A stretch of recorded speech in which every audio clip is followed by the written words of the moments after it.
Oi pessoal, boa noite, tudo bem? Então, conforme aí o nosso combinado, toda quarta-feira à noite é dia do nosso IGTV. E hoje a gente traz um assunto muito legal para conversar com vocês, algo que a gente está vendo, que a gente está atravessando um momento muito específico, né, da nossa história.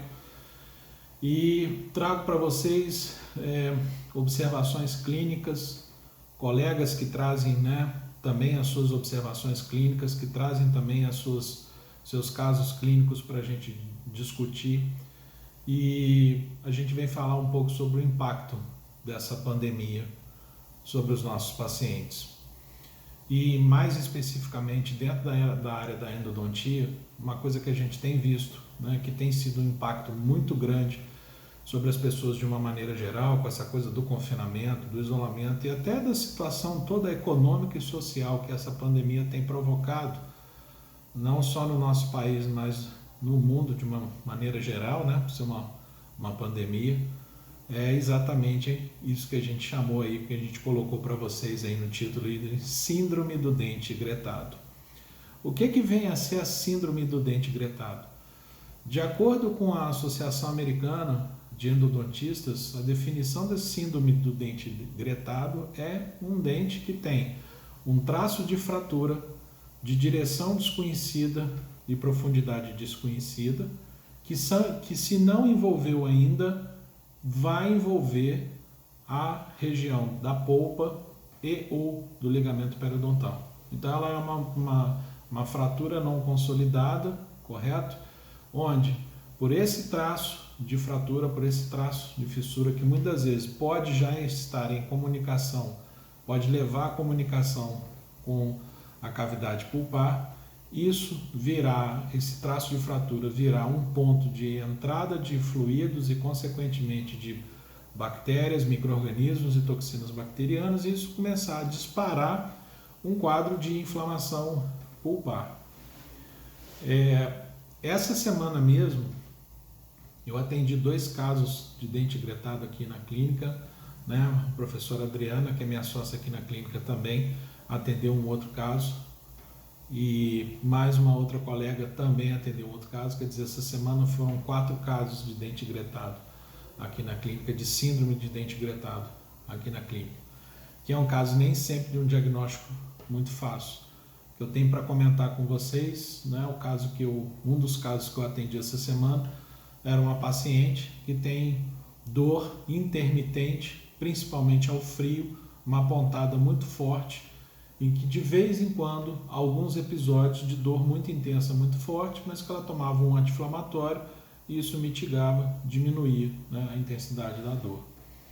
E aí ela mora numa outra cidade, ela era paciente de uma colega minha, daqui de Volta Redonda, e essa colega até de Volta Redonda falou: Léo, e aí, o que você acha que pode ser? Mandou radiografia para mim, né? Obviamente, por ser um traço de fratura que está no sentido mesio-distal, obviamente, radiograficamente, esse tipo de traço de fratura não aparece, né?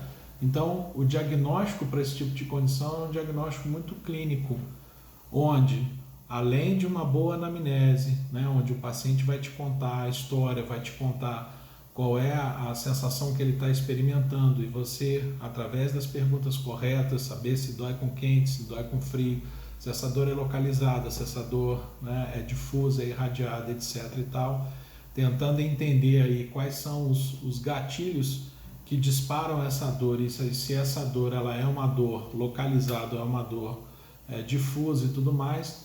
No final das contas, né, o exame clínico é fundamental no sentido da gente observar o que? Principalmente a gente observar no nosso paciente presenças de restaurações extensas, pacientes que têm história de bruxismo, que têm história de apertamento.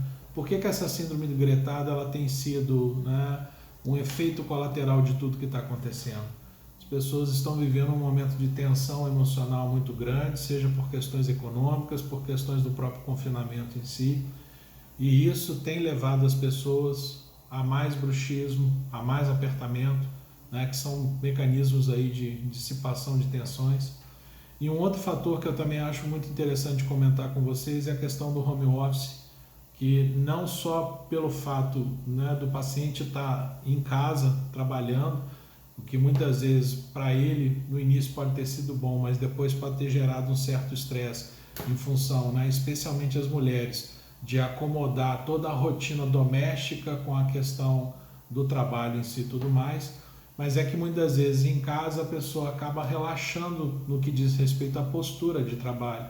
Então muitas vezes ela trabalha deitada no sofá, ela trabalha mal sentada no sofá, né, de uma maneira muitas vezes com uma postura relaxada demais, e tudo isso acaba com o passar do tempo por não ter essa questão postural, ela acaba favorecendo o apertamento, o bruxismo, a sobrecarga, né, entre os dentes, etc. e tal.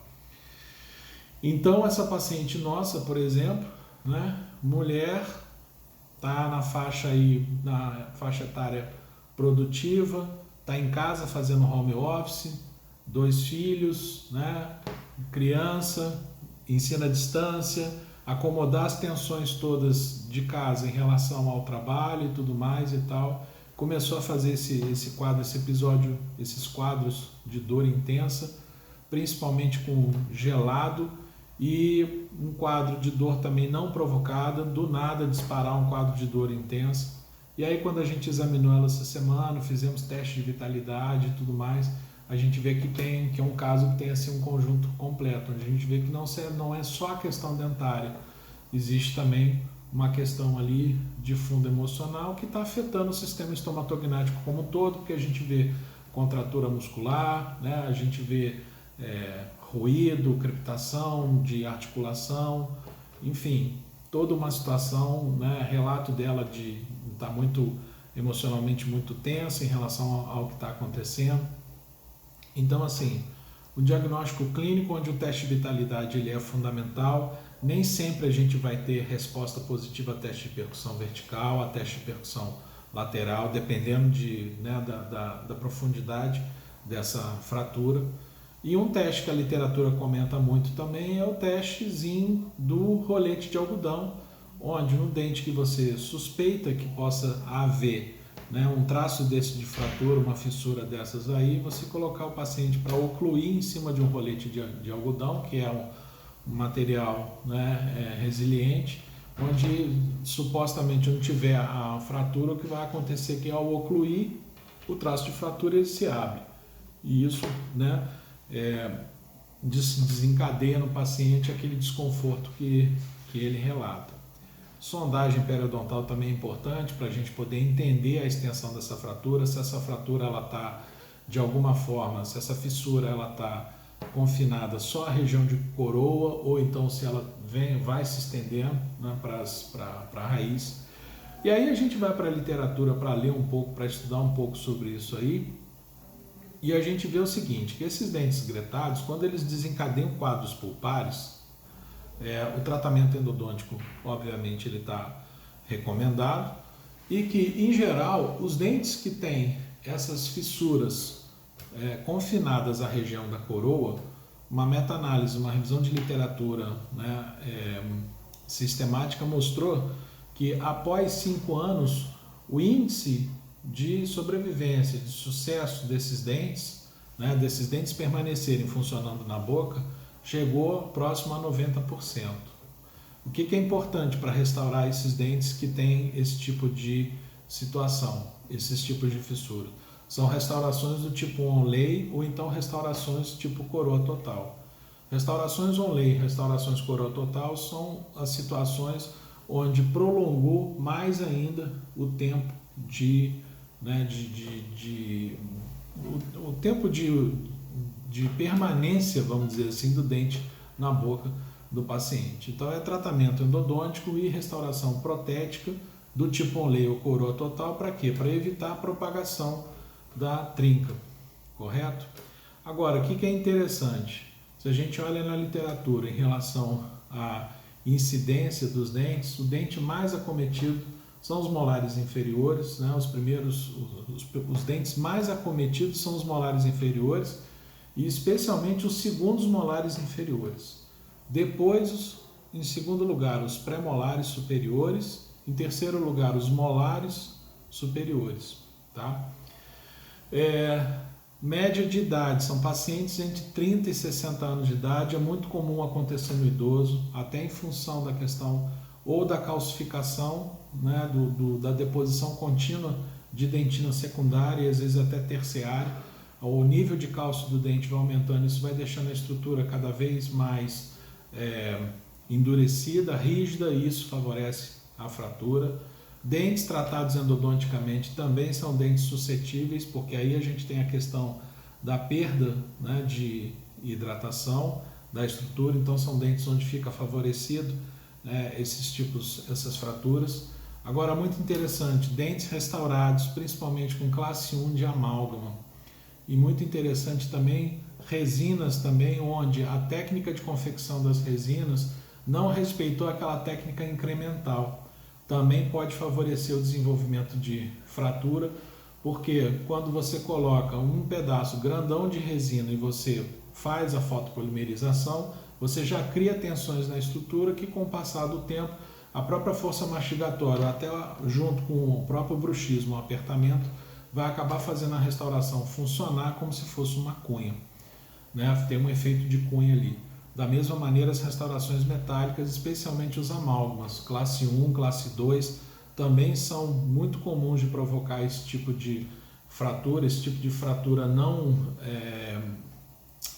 consolidada, essas fraturas, né, essas fissuras, por causa do efeito cunha, dessa dissipação lateral das forças de mastigação e das forças, né, de hábito parafuncional, de bruxismo, apertamento e tudo mais, que acaba funcionando como cunha e acabar, né, separando aí, dividindo aí as estruturas, né? Então são casos onde a gente vê que houve um aumento muito grande. Em setembro do ano passado, até no New York Times, saiu uma reportagem de um dentista comentando exatamente isso, onde ele comentava o quanto ele estava surpreso com a quantidade de fraturas dentárias que ele estava recebendo no consultório dele, fraturas de dentes posteriores. E é exatamente esse o efeito que a gente está vendo aqui no nosso dia a dia. Então a gente precisa ficar atento a isso, nós dentistas precisamos ficar atento a isso, porque a gente tem, como eu falei, um perfil da situação. Um paciente que está ansioso, que está estressado, que está vivendo, né, um momento pessoal muito confuso, onde a gente nota que ele tem facetas de desgaste, história de bruxismo, história de apertamento, restauração de amálgama ou grandes restaurações de resinas, restaurações indiretas de resina, e que vem com episódio de dor, principalmente a frio, a doce, e muitas vezes também ao apertar alimentos um pouco mais consistentes e tudo mais, é importante a gente fazer uma observação aí no sentido da gente examinar e fazer um exame clínico, teste de vitalidade, porque muitas vezes essas trincas a gente só vai ver muitas vezes depois que a gente faz a cirurgia de acesso. Eu até no meu perfil vou compartilhar um caso que eu atendi essa semana, onde a gente vê claramente uma trinca que atravessa a mesial de um primeiro molar superior, e que vai direto à cavidade pulpar. Então, são situações que a gente precisa ficar atento, porque a pandemia aguçou isso demais nas pessoas em função, né, do efeito psicológico e emocional que isso vem trazendo para as pessoas. Beleza, pessoal? Então, nosso papo de hoje foi um pouco aí sobre síndrome do dente gretado. Qualquer dúvida que vocês tiverem, manda comentário para a gente, mandem as dúvidas, as sugestões de vocês aí, que a gente está aqui à disposição. Beleza? Quarta-feira que vem tem um novo IGTV aí, e mandem as sugestões de temas para a gente aí. Valeu, pessoal. Boa noite. Obrigado.